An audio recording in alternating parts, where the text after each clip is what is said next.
देखिए, जो मैंने आपको अभी बताया कि जो मशरूम है, इसकी जो बॉडी देखने को आपको ये लग रही है, इसकी बॉडी को हम क्या बोलते हैं?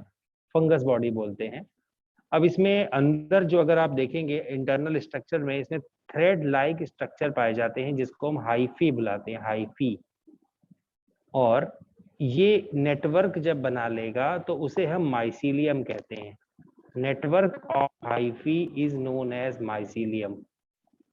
और जो अपर पार्ट होता है फंगस का उसको हम फ्रूटिंग बॉडी कहते हैं, और जो नीचे का पार्ट होता है इसको हम लोग राइजॉइड्स भी कह सकते हैं। राइजॉइड्स याद रखना, इसका दूसरा नाम राइजॉइड्स भी है।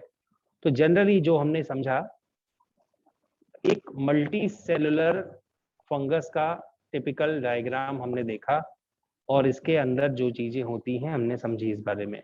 अब हमको इसकी प्रॉपर्टी समझनी है कि अब ये फंगस के बारे में क्या होता है और ये क्या काम करता है।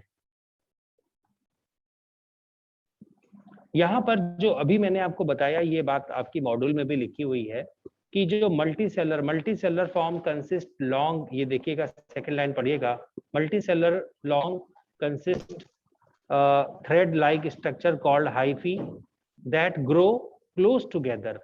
हाइफी कलेक्टिवली, अभी मैंने यही बात आपसे भी कही थी कि हाइफी कलेक्ट होता है और आपस में इंटरवोवन हो जाता है। ये क्वेश्चन आएगा, याद रखना कि interwoven structure of hyphae is known as mycelium.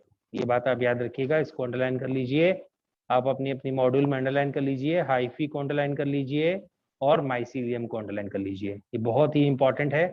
आप छोटा सा यहाँ पे साइड में स्टार भी बना लीजिए इसके पास में, यहाँ पे, ताकि ये आपको हमेशा याद रहे। ठीक है, अब मैं आगे बढ़ता हूं।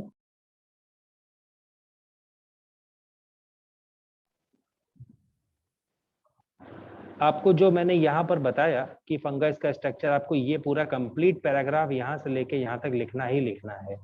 और इसके बाद आपको अब लाइन चेंज करके लिखनी है।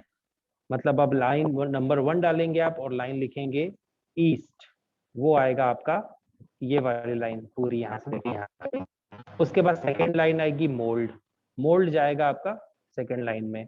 और फिर थर्ड लाइन आएगी आपकी mushroom, which are also multicellular, यानी ये और भी ज्यादा बड़े होते हैं। मोल्ड क्या होते हैं? थोड़े छोटे होते हैं, जो हमको ब्रेड वगैरह के ऊपर दिखाई देते हैं। लेकिन जो मशरूम होता है वो हम लोग खाते हैं, देखते हैं, जो मार्केट में बिकता है, वो सबसे बड़ा स्ट्रक्चर है फंगस का, याद रखिएगा इस बात को। अच्छा, ईस्ट में, ईस्ट जैसे यहाँ पर मोल्ड है, ये ईस्ट एंड मोल्ड ये दोनों के दोनों। अच्छा, इसमें एक और बात है, ईस्ट माइक्रोस्कोपिक है और यूनिसेलुलर है, मोल्ड भी माइक्रोस्कोपिक है लेकिन ये मल्टी सेलुलर है, ये लिखा हुआ है यहाँ पे, मोल्ड्स आर मल्टी सेलुलर, है ना। और इसके बाद जो है, अब हम इसके आगे बढ़ेंगे, फीडिंग के बारे में बात करेंगे। मैंने आपको जैसे पहले कुछ इसके बारे में हल्का फुल्का बता रखा है कि जो पहले प्लांट के अंदर फंगस को काउंट किया जाता था, यानी प्लांट किंगडम, 9th में मैं पढ़ाऊंगा आपको, प्लांट किंगडम नाम का एक टॉपिक होता है जिसमें पहले के साइंटिस्ट प्लांट किंगडम के अंदर ही फंगस को काउंट करते थे। बट जब उसमें फोटोसिंथेसिस करने का फीचर नहीं पाया जाता है तो इस वजह से हम उसको उठा के बाहर कर देते हैं, हम उन्हें प्लांट ग्रुप से निकाल के बाहर कर दिया हमने उसको। तो यहाँ पर लिखना है, समझना भी है। फीडिंग मतलब यहाँ पे आप इसमें एक करेक्शन कर सकते हैं, इस हेडिंग में आप एक चीज लिख दीजिए, फीडिंग के ऊपर लिख दीजिए यहाँ पे न्यूट्रिशन, ऐसा वहां पर हेडिंग डाल दीजिए। फीडिंग को, फीडिंग वर्ड अच्छा नहीं है, फीडिंग मतलब एक बच्चों वाला वर्ड है, आप उसकी जगह न्यूट्रिशन वर्ड लिख दीजिए कि इनमें न्यूट्रिशन कैसा पाया जाता है। ओके, चलिए इसके बाद जब हम बात करेंगे एब्सेंस ऑफ क्लोरोफिल, इनमें क्लोरोफिल नहीं पाया जाता, so they can not synthesize the food. Fungi are either saprophytic, यानी जो डेड और डीके से खाना लेते हैं उसको सैप्रोफाइटिक कहते हैं, और पैरासाइटिक भी होते हैं, जैसे हम सब के ऊपर भी रिंग वॉर्म, हमारे ऊपर भी वॉर्म वगैरह, ये जो मतलब फंगस हो जाता है हमारी स्किन में भी, यानी they are parasitic also, some harm the host also.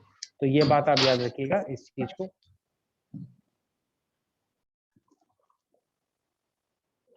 देखिए पैरासाइटिक जो फंगस है, देखिए यहाँ लिखा है द पैरासाइटिक वन, जो पैरासाइटिक होगा वो पाया जाएगा अदर ऑर्गेनिज्म की बॉडी में, जिसको हम होस्ट कहते हैं, एब्जॉर्ब करेगा न्यूट्रिशन को होस्ट की बॉडी से। अच्छा, उसमें some of the most devastating disease of crop, मतलब बहुत ही अजीब प्रकार की डिजीज देखने को मिलते हैं, पोटैटो ब्लाइट और व्हीट रस्ट। तो मैं ये आपको दिखाता हूँ ये कैसे। इमेज कितना गंदा है ये सर। जो आपको दिख रहा है यहाँ पे, ब्लाइट मतलब मुरझा जाना एक तरीके से। आपको ये दिख रहा है, ये जो पोटैटो में यहाँ पर जो डिजीज दिख रही है, ये पहले तो पत्ते भी खराब हो जाएंगे, उसके पत्ते खराब होने के साथ साथ उसके अंदर जो पोटैटो हो रहा है उस पर भी बहुत ज्यादा इफेक्ट पड़ता है। वो भी पार्ट मतलब कंप्लीटली डैमेज भी होता है और ऐसा दिखने लगता है, ये भी आप कह सकते हैं इसमें। ठीक है ना। तो ये हो गया यहाँ तक। इसमें इसके आगे मैं आपको और भी दिखाता हूँ दूसरी डिजीज भी। यहाँ पर जो आपको व्हीट रस्ट दिखाया जा रहा है, रेड कलर का उसकी स्टेम हो जाती है, रस्ट जैसा लोहे में पड़ता है, ये बिल्कुल उसके जैसा दिखाया जा रहा है। ठीक है, चलिए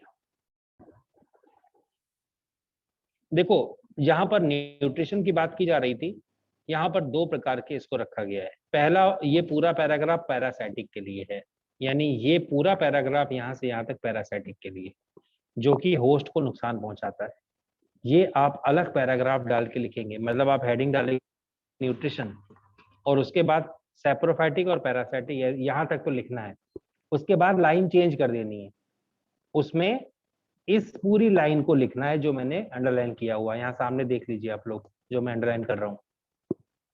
इसके बाद दूसरा पैराग्राफ, यानी अब नीचे दूसरा पैराग्राफ आएगा। अब आएगा किसके लिए? सैप्रोफाइटिक के लिए।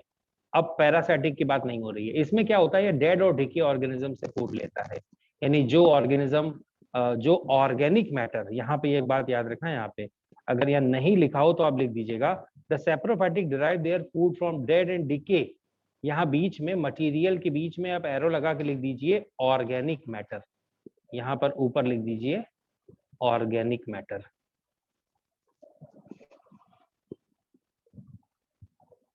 Organic material.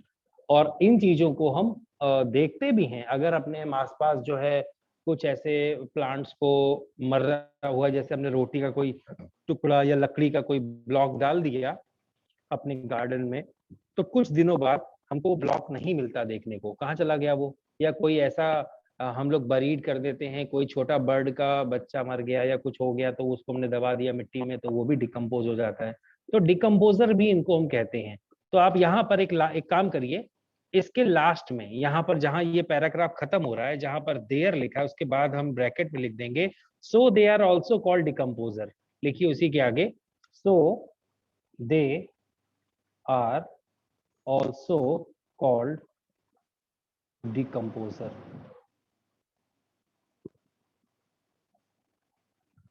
डिकम्पोजर। तो ये बात आपको क्लियर हो गई जो मैंने यहाँ पे आपको समझा दी है। ओके।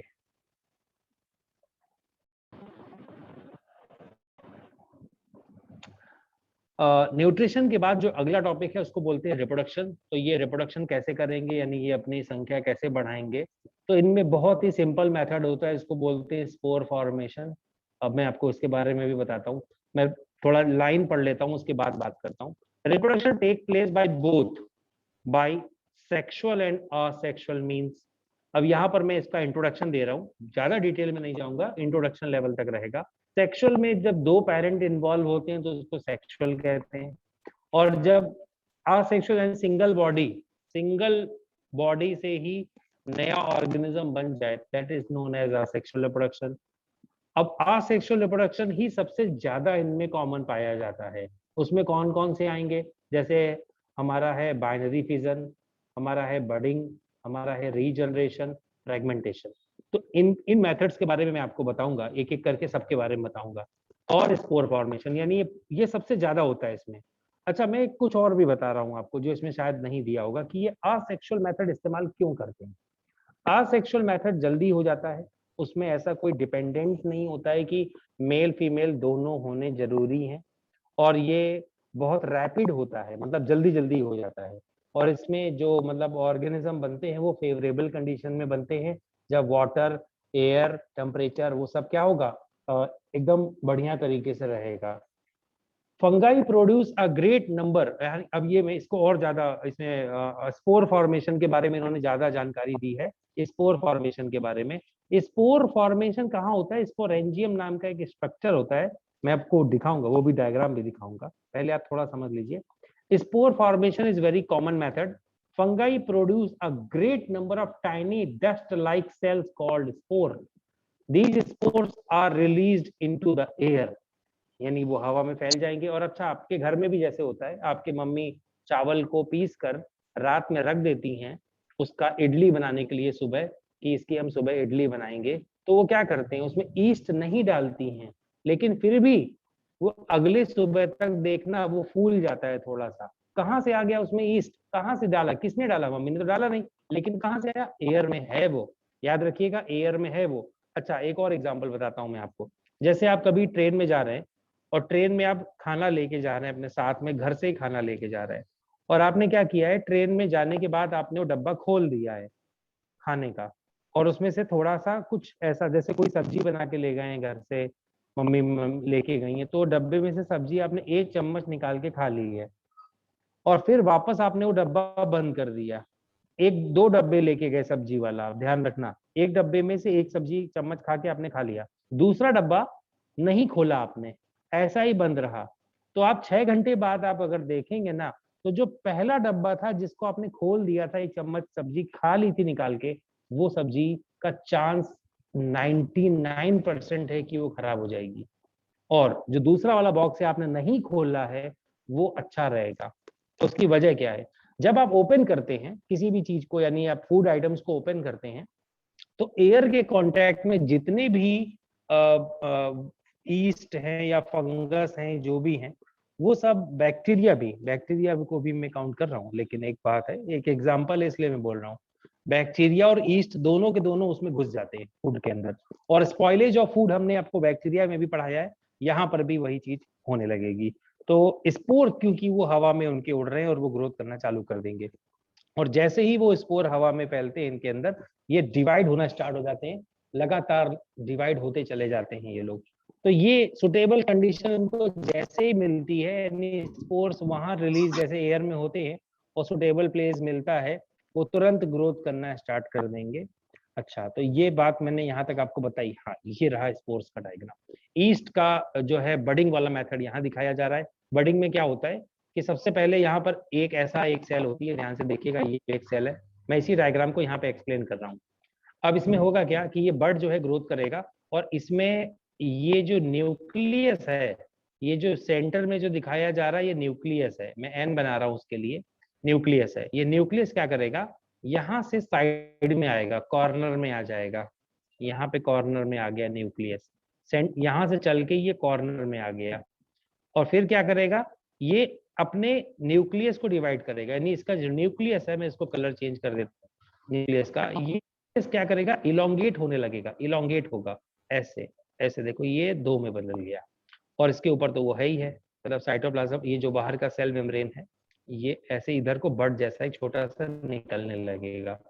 फिर क्या होगा, और ऐसे प्रॉपर बर्ड दिखने लगेगा, प्रॉपरली ऐसे दिखने लगेगा, और ये न्यूक्लियस जो है अब दो पार्ट्स में अच्छे तरीके से डिवाइड हो जाएगा, एक न्यूक्लियस अंदर रह जाएगा और दूसरा न्यूक्लियस ऊपर चला जाएगा यहाँ पे, और अब वापस क्या होगा, यहाँ पर ये जो अंदर का जो है ये लाइन ऐसे पूरी कंप्लीट बंद हो जाएगी है। अब यही इवेंट जो ये 3 स्टेप इस वाले ने किए हैं, यही 3 स्टेप अब ये ऊपर वाले करेगा, अलग नहीं होगा बॉडी से, अभी अलग नहीं होगा बॉडी से ये। अभी क्या करेगा, इसने एक किया, एक दूसरे ने ये किया, और जब अब ये वाला, ये जो अभी नया बना था, अब इसने भी जब एक और ऊपर अपने ऊपर कर लिया ऐसे, और उसके बाद ये श्रृंखला चलती रहेगी, ये श्रृंखला चलती रहेगी, ऐसे और हो गया एक, और एक ऐसे ही हो गया, ऐसे ही ऐसे, मतलब ये जो मेन प्रोसेस थी मैंने आपको यहाँ पर समझाई, यहाँ पे न्यूक्लियस डिवाइड होता है, ये यहाँ से देखो एक नया बना था पूरा, इतने में एक नया बन गया था, और वही इवेंट बार बार सब में होती रहेगी, और सब में एक एक करके ये सेल बनती रहेंगी, देखना अभी भी सब जुड़े हुए हैं, अलग नहीं है यहाँ पे, ध्यान से देखते रहना। और जब ये काफी सारी सेल्स बन जाएंगी, एक के बाद एक के बाद एक के ऊपर, तो नीचे से अलग होना स्टार्ट होगा, ये सबसे पुरानी वाली सेल इसमें अलग हो जाएगी, और फिर जाके वो यही वाला सिस्टम नया चालू कर देगी। उसके बाद जब जैसे ये अलग होगी, ऊपर बन चुकी होगी दूसरी नई सेल, तो अब फिर दूसरी वाली अलग होगी, उस तरीके से एक एक कड़ी कड़ी करके पीछे पीछे वाली सेल्स अलग होती रहती हैं और आगे आगे नई नई सेल्स बनती रहती हैं। तो ये बहुत ही जबरदस्त सिस्टम मैंने आपको बताया, ये 10th स्टैंडर्ड वालों को बताया जाता है, आपको 8th वालों को ये नहीं बताया जाता है एकदम। मतलब ये जो है वो एडवांस मेथड है जो मैंने आपको बताया, न्यूक्लियस डिवाइड कैसे होता है पूरा मैंने आपको यहाँ पे समझा दिया, ठीक है ना। तो चलिए